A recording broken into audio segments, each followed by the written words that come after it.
Hello, my dears, as various holidays sort of, kind of, not really at all. Nope. Approach, I guess. And we are all forced to spend more time indoors with family members who may or may not gender us properly. I decided, why not make a little video guide for some people who might struggle with pronouns that you can send to people who need it. Or if this has been sent to you, hi, hello, welcome to my channel, welcome to this pronoun intervention. I'm so glad to have you. Today we're going to talk about why pronouns are more important than you actually think they are, talk about the various excuses about misgendering that I typically hear on the daily, and then talk through how to use non-binary and atypical pronouns, as well as neopronouns, and some ways for you to practice them so that you can better gender your friends, family, etc. I promise this is not going to be a trans person yelling at you for messing up your language. That is not a good method of making somebody willing to learn because they just get defensive. And while I am frustrated, and I will explain why that is, I do intend to present this with the understanding that changes in language can be very difficult to process and to learn how to use, and I totally get it, and I appreciate that you are watching this and that you are willing to learn how to do that so that people around you can actually feel safe around you, because obviously that's important. So let's start with the why. Actually, wait, let's start with the what. What is a pronoun? We're gonna go basic English here. According to Google, a pronoun is defined as a word that can function by itself as a noun phrase, and that refers either to the participants in the discourse, for example, I or you, or to someone or something mentioned elsewhere in the discourse, for example, she, it, this. So basically, pronouns are how we refer to something without directly naming said thing, because it would be very strange if, in conversation, I started talking like, Sydney wants to go to the dining hall to meet up with the friends of Sydney who are Lee and Piper, and Sydney and Lee and Piper will talk about the show that Sydney and Lee and Piper are working on. Because hopefully you can see that that is wildly absurd. And that is why we need pronouns, because with pronouns that sentence is suddenly, I want to go to the dining hall to meet with my friends Piper and Lee and we're going to talk about our show. Which is a heck of a lot easier to follow, and it tells you a lot more about those people and the specific situation at hand. Let's look at another sentence. This one is from my bio, but we're going to change the name so you can picture something else. Joe is an actor, composer, media analyst, service dog trainer, and educator who writes music and makes YouTube videos about their experiences being autistic, disabled, gay, gender fluid, and in general a human. They'll be receiving a BA from Mount Holyoke College in 2023 with a double major in psychology and theater and a thesis in accessible theater education. So let's now take that two sentences, small paragraph, and we're going to switch the pronouns, and I want you to think about what you picture when you hear this instead. Joe is an actor, composer, media analyst, service dog trainer, and educator who writes music and makes YouTube videos about her experiences being autistic, disabled, gay, I'm not going to say gender fluid, and in general a human. She will be receiving a BA from Mount Holyoke College in 2023 with a double major in psychology and theater and a thesis in accessible theater education. Great. Now let's do that one more time with different pronouns. Joe is an actor, composer, media analyst, service dog trainer, and educator who writes music and makes YouTube videos about his experiences being autistic, disabled, gay, and in general a human. He will be receiving a BA from Mount Holyoke College in 2023 with a double major in psychology and theater and a thesis in accessible theater education. Did you picture a different person every time? You probably on some level kind of did. And the story of what you're thinking of is different every time. Because if I were in a conversation and I said, Joe will be here in a second, she needed to pick up something from her dorm room, you're gonna picture something fundamentally different from Joe will be here in a second, he needed to pick up something from his dorm room, or Joe will be here in a second, they needed to pick up something from their dorm room. Because our brains really like order, and we really like binary, and we really like to know what to expect. And so the words that we hear automatically translate into images in our brain so that we can try to match them to what we're experiencing so that we can deal with that by expecting what's going to happen. And so the pronouns are going to help us to picture what that person might look like when they walk into a room. And when I described Joe using she, her pronouns, you probably pictured somebody like this. He, him, maybe more like this, and they, them, maybe more like this. But also, people using those various pronouns do not at all at any point need to look at all like we picture said pronouns to look. Just using this as a thought exercise to help us understand why pronouns have more power than we think they do in our language. Because if Joe's pronouns were, say, he, him, for example, and everybody around you is talking about him and referring to him using she, her pronouns, these people are not actually referring to Joe as the person that he really is. And this allegory is bad, but I can't think of a better one.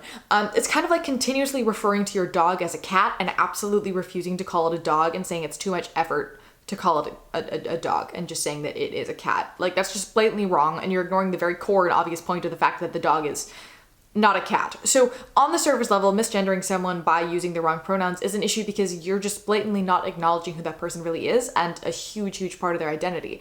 And that's weird. And that's not cool. But then let's add Joe into this situation. So you're no longer talking about him as you wait for him to grab something from his room. He's sitting with you at the table. And every time people refer to him, they continuously refer to him using she, her pronouns.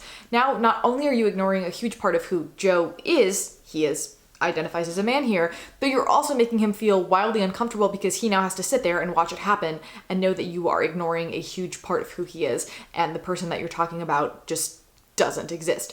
And then we'll add a little bit more nuance into there. If Joe was assigned male at birth, meaning that he has always used he, him pronouns and presented as a boy, having all of his friends continuously call him a girl and using she, her pronouns for him would just be kind of strange and a little bit rude, and maybe they'd try to make it a joke, I don't know. But if he was assigned female at birth, meaning that he grew up being socialized as a girl and using she, her pronouns, and then he realized that he's actually a boy, and he went through a lot of self-reflection and had to come out to himself and then had to come out to everybody else around him, and he had to transition, definitely, probably socially, but maybe medically as well, could be both, and presumably lost some friends and family in the process because that unfortunately happens when you come out of the closet. And so sitting at the table and having his friend continuously call him a girl using she, her pronouns would be incredibly upsetting, because not only would it remind him of all of the things he had to go through to get to this point of being proudly a man, but he also would know that his friends that are in front of him do not support him or care about him at all, and they solely define him based on what they think is in his pants and what gender they think he should be. But let's get out of theoreticals for a second. Let's talk about my experience. So I am non-binary. Also, quick language thing, I typically don't say I identify as or my preferred pronouns are, simply because that makes it seem like both of those things are an option. Like I choose to identify as this or I choose to use these pronouns. I just am non-binary and my pronouns are they, them. You do not have a choice on whether you want to accept that or not. That doesn't sit right in my soul, so I typically don't say my language that way, but yeah, anyway. So I'm non-binary, and there are many different kinds of non-binary identities because non-binary simply means not in the binary. So I'm not a boy, and I'm not a girl. And non-binary people can also use he, him pronouns. They can use she, they pronouns. They can use they, them pronouns, she, her pronouns, neo pronouns. Pronouns and gender identity don't always line up. That's totally fine. When in doubt, just ask what somebody's pronouns are and then use them. But non-binary people can be agender, meaning that they don't identify with any gender. They could be androgynous, which is that they find themselves somewhere more in the middle, or they could be genderqueer, meaning that their gender doesn't necessarily fit into any categories. There are lots of other words, and honestly, everybody defines all those words for themselves in very different ways. I personally am gender fluid, which means that sometimes I feel like a boy, sometimes I feel like a girl, sometimes I feel in between. That can change. Tomorrow I could be a girl, today I'm a boy, or in an hour I could feel more like a girl. That changes all the time. I have a video up here that explains that if you want to learn more about what that means to me. But in general, my gender expression, what I wear on the outside, changes a lot. And I generally lean more on the femme side, but I will usually, at least at college, when I am being gendered correctly all the time, will switch evenly 2 days on each gender, 2 days off, if that makes sense. Yeah, just kind of based on how I'm feeling. But there's this thing that the vast majority of trans people experience, not all, but majority, called gender dysphoria. And gender dysphoria is defined as a sense of unease that a person may have because of a mismatch between their biological sex and their gender identity. And it's kind of hard to describe that feeling to cis, which are non-trans people. And also, if talking about dysphoria is triggering for you, please skip to this time code. But you know those nightmares that you have about like forgetting to wear pants to school, or accidentally going to work in a bathing suit, or forgetting which day was pajama day, or something like that. And that feeling of anxiety and the desire to like curl up into a ball and hide, and it also feels a little bit like your brain and your body are kind of separate, and you're watching yourself and you're really embarrassed and you just feel gross and you feel icky. That's kind of what gender dysphoria feels like. Sometimes when I dress like a boy, I feel like that. Sometimes when I dress more like a girl, I feel like that. Other days I can wear the exact same outfits and feel super, super confident and just waltz through campus, because that's how gender fluidity, unfortunately, and also fortunately, works for me. But that feeling of dysphoria is also not triggered solely by what we're wearing. It can be triggered by somebody's haircut, or the fact that somebody doesn't have boobs, or the fact that they do, or being on your period, or having everybody around you continuously refer to you as a girl when you are simply not. For me, some days I get misgendered a few times and it can just kind of roll off my back and I get over it. It happens to the best of us.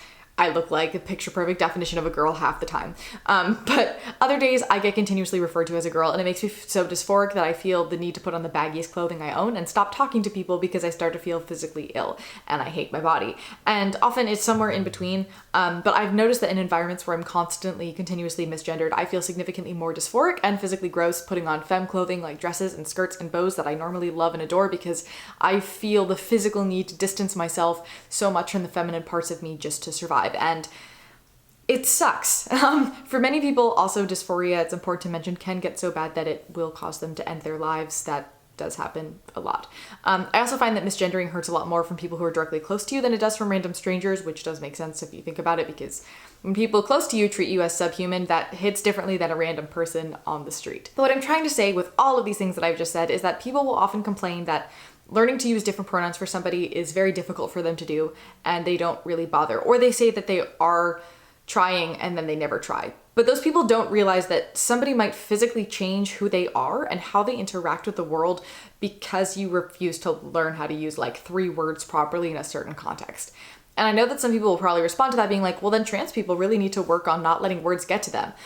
So with that, we're gonna look at a non-trans example. You are a woman and your boss says a sexist remark. You feel a little weird, you shake it off, you move on. But the next day he says 2 more sexist remarks. They hurt more because you're primed from that feeling from yesterday of how he made you feel weird.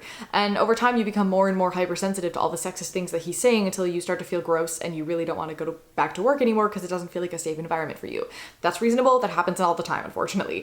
Now, imagine that person saying those sexist things that make you feel gross inside are your immediate relatives, and every time you bring up to them that what they're saying isn't okay, they tell you to get over yourself and to be less sensitive. And that's what misgendering feels like, except rather than, I don't know, 5 maybe sexist comments in a day, it's having them refer to you with the wrong pronouns 50 to 100 times a day.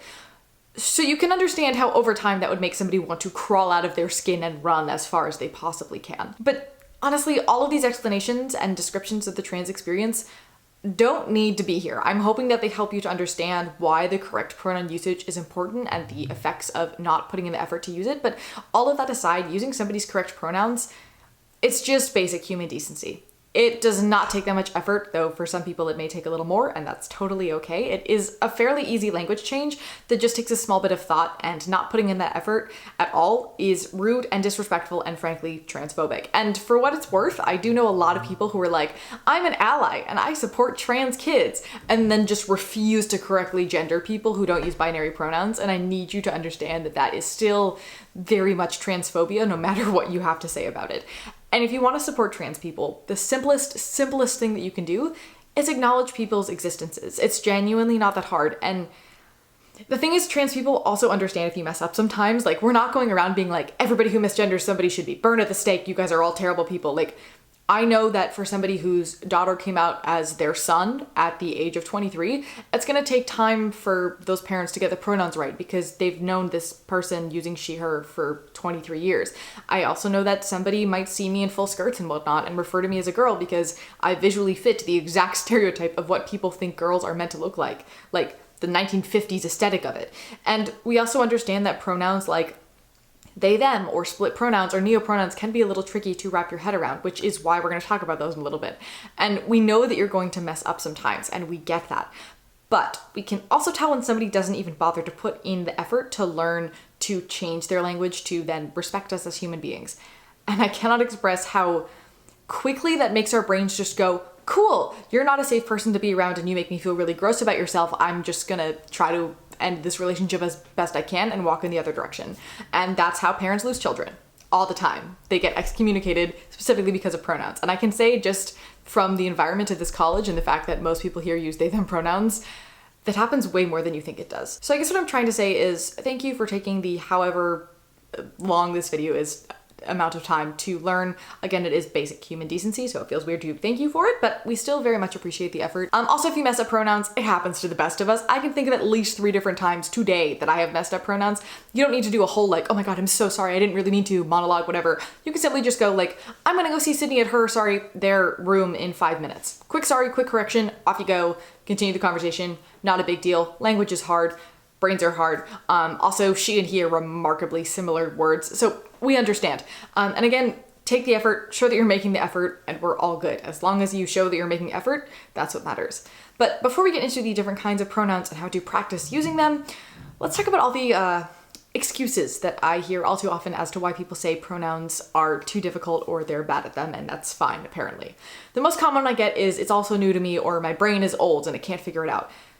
And please keep in mind that you were able to, over the past few decades of life, stop saying certain words that are now regarded as slurs. You've learned how to use the word staycation in a sentence.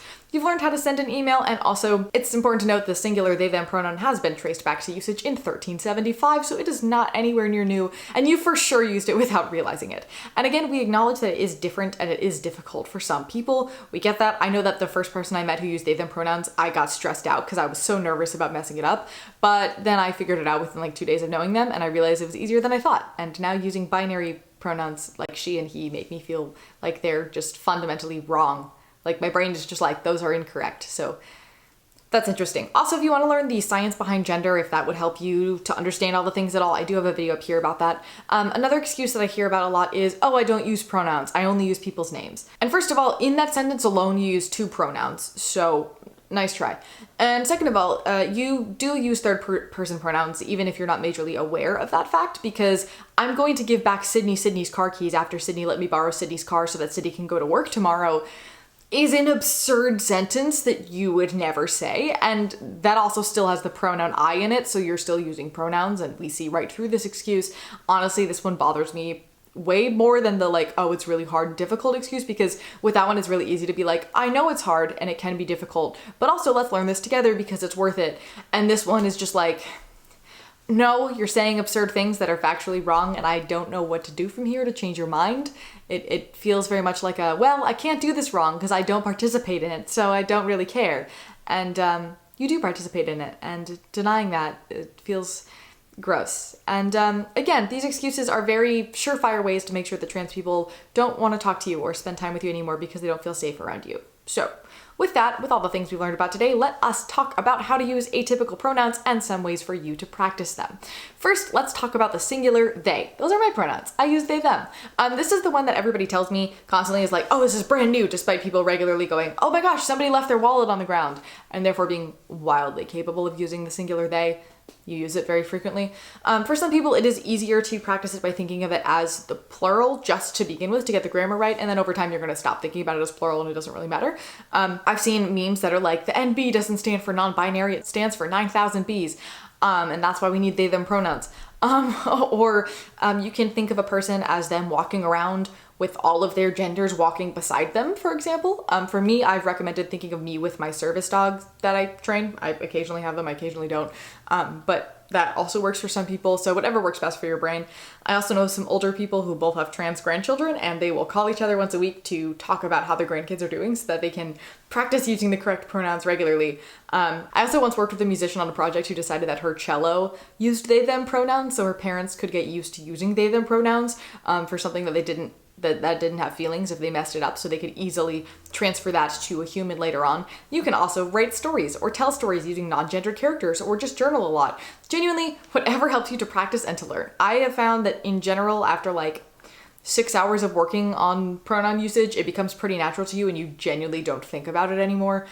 It's just so much easier than you think it's going to be. It's just really daunting at first. Some other pronouns you may come across are split pronouns like she, they, or they, he. The way that these work is that you should try to flip pretty much evenly between the two as best you can. If your brain can't process 2 pronouns at the same time, you can stick to the first one of the split because that's the preferred of the 2, but people who use split pronouns do notice that, and it is polite to continuously use both to show that you support them and that you see who they are in all aspects of their gender identity. This is also not a time to go, oh, whew, phew, they still have one of the she, he pronouns there, so I'll just stick to that one. Both pronouns exist in the split, or all 3, some people do that as well, for a reason, and if that person didn't feel comfortable with one of those pronouns, they would not continue to use it as one of their pronouns, so you should still use them to respect that. Also, this is probably a good time to mention that pronouns can change over time. I grew up she, her, decided I was they, she for a bit, then realized that when people use she for me, I felt really gross, so I got rid of it. That does not mean that people who use split pronouns are going to eventually change to just using one set of pronouns, but that can sometimes be the case. And also some people may change pronouns every day and will have pronoun pins or jewelry.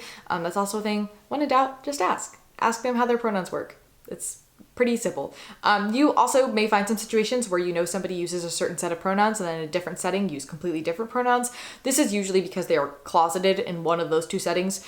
Usually it's around parents or relatives or older people. Usually if somebody that I know who uses they, them pronouns or he, him pronouns suddenly starts referring to themselves around older people with she, her pronouns, I'm gonna just follow their lead, even though misgendering somebody on purpose really, really hurts and feels terrible. Sometimes you need to for their safety. So that's unfortunate. The last thing to talk about here is neopronouns. And if you want to learn the history of neopronouns and specific conjugations and stuff like that, I have linked a site in the description for you. But basically they're pronouns that are not she, he, or they. Also it. I forgot to mention that it is also a pronoun some people use. The most common neopronouns in English are sie, zir, zirs, which can be spelled with an X or a Z at the beginning of that, depending on somebody's preferences, and fey, fair, fairs. So in a sentence that would be like, hey, I'm gonna go give Z their homework, or I'm gonna go to Fair's room to have dinner.